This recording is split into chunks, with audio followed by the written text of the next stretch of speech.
sa tunog ng wikang mahal.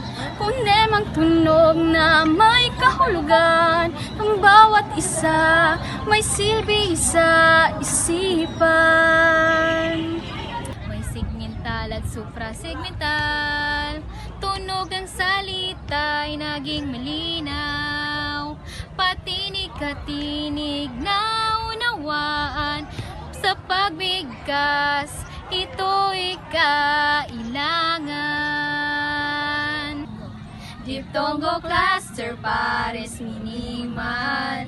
Mga halimbawa'y naging natural. Kakaiba na P at B, nagbibigay ng ibang salita. Tono at diin ay mahalaga. Haba at hinto'y huwag kakalimutan.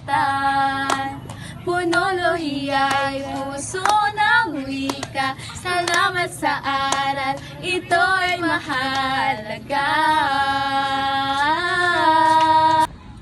Ngayon ay aming kayang bigkasin.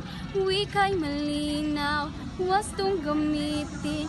Salamat guro sa kaalaman.